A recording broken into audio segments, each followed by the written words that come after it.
haben wir viele Mails von Leuten bekommen, vor allem von Frauen, in denen stand: Warum bringt ihr Matt und Kitty nicht öfter zusammen? For 2 decades, audiences across America believed that Marshall, Matt, Dillon, and Miss Kitty were the perfect Western couple.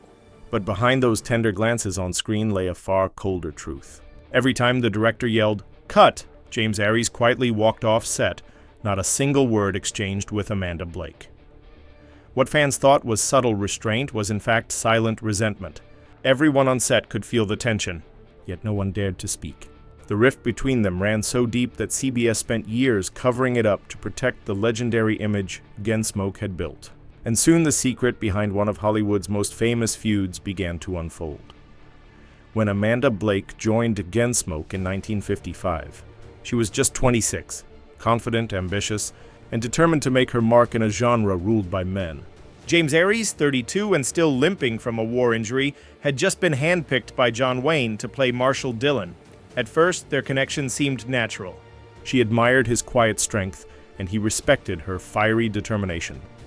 They worked side by side for up to 12 hours a day, often staying late to rehearse after the crew had gone home. But the chemistry that made them America's favorite pair soon turned into rivalry. Blake quickly became a fan favorite.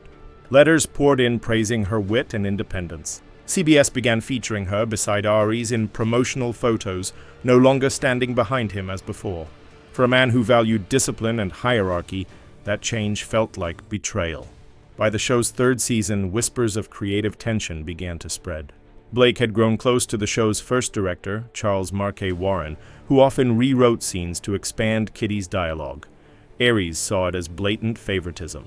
Crew member William Lava once recalled in an interview, "You could see the change in Jim's face every time Amanda got a new line."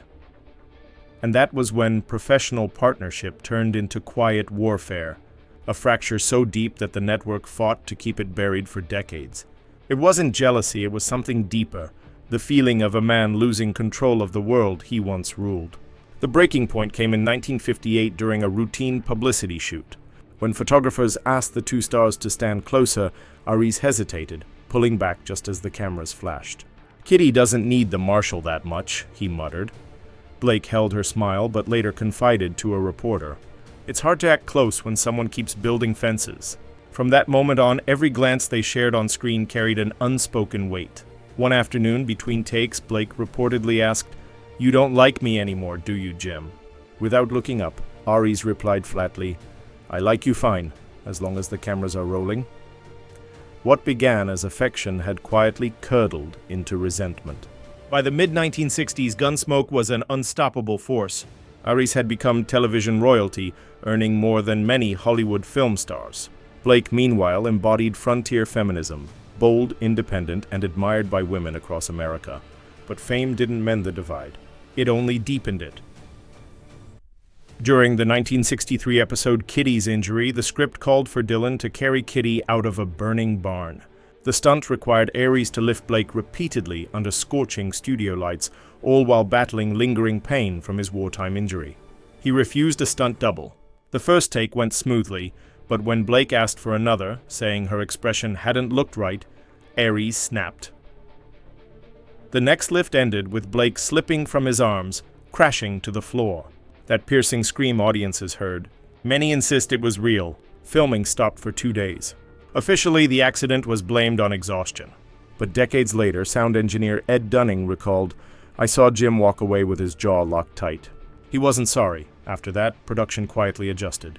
Shooting schedules were rearranged so the two stars appeared together as little as possible. Scenes were carefully staged. More distance, fewer touches, almost no eye contact. Yet the tension only fueled their performances. Fans called it smoldering chemistry. The crew knew better. They called it barely controlled fury. By 1965, Arness had earned script approval. Whenever Blake suggested a romantic moment, a kiss, a touch, a confession, he vetoed it, insisting it would break the show's realism. But according to costume designer Leah Rodas, the truth was simpler. Pride. He just couldn't let her have that moment. She said he didn't want her to win. And so their on-screen love story endured, not out of passion, but out of quiet, unyielding bitterness. That year's Christmas party went on without either of them. Arness stayed home with his family. Blake hosted her own dinner for a few close crew members. From that night on, they existed in two separate worlds of Gunsmoke. No one saw the final goodbye coming. By the 1970s, both stars were aging and Gunsmoke was surviving more on habit and legacy than passion. Blake wanted her character to grow.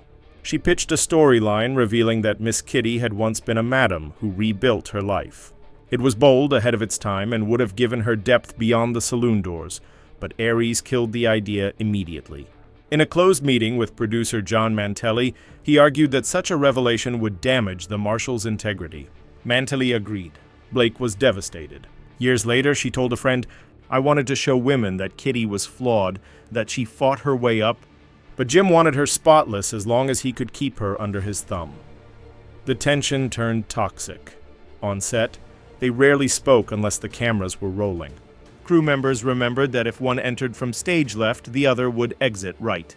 Their professionalism kept the show running, but the connection was gone. The final confrontation came in late 1973 during rehearsals for an episode called The Badge. The years of quiet conflict finally broke through. Blake stood before him, her patience gone.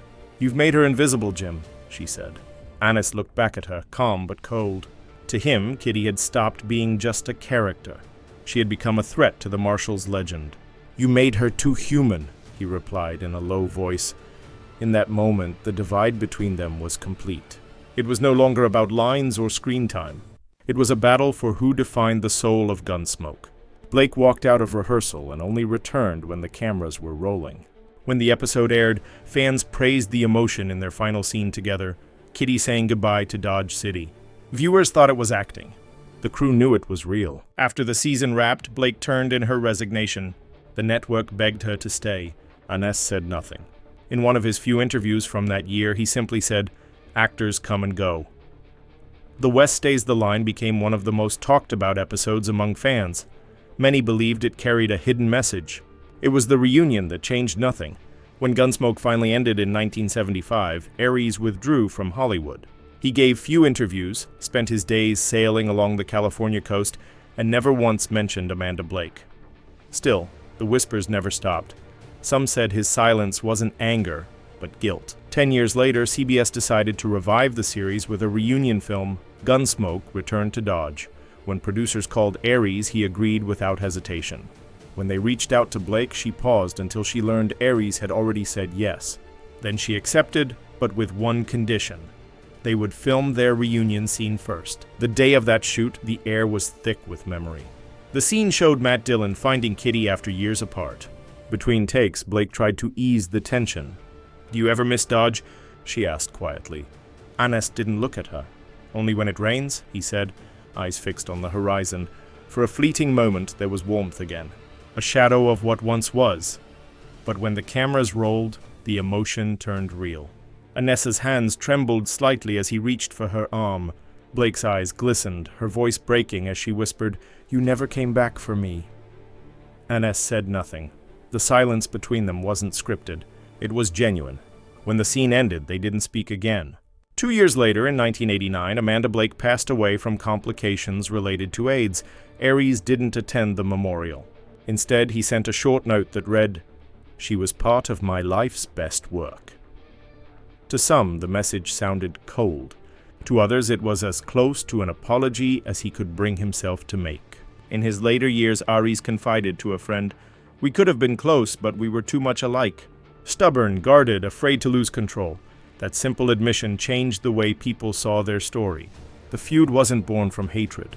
It came from pride poisoned by feelings neither of them could admit. In the end, the tension between James Arness and Amanda Blake became both the curse and the secret weapon of Gunsmoke. Their off-screen distance fueled an on-screen chemistry no script could ever capture. What audiences saw as longing was really frustration, what looked like restraint was pride. And that unspoken truth kept their story alive long after the final shot was fired. And yet, it was that very pride, the same force that kept them apart, that gave Gunsmoke its soul. Two people locked in conflict built one of television's most enduring partnerships. Not through warmth, not through harmony, but through tension that felt startlingly real.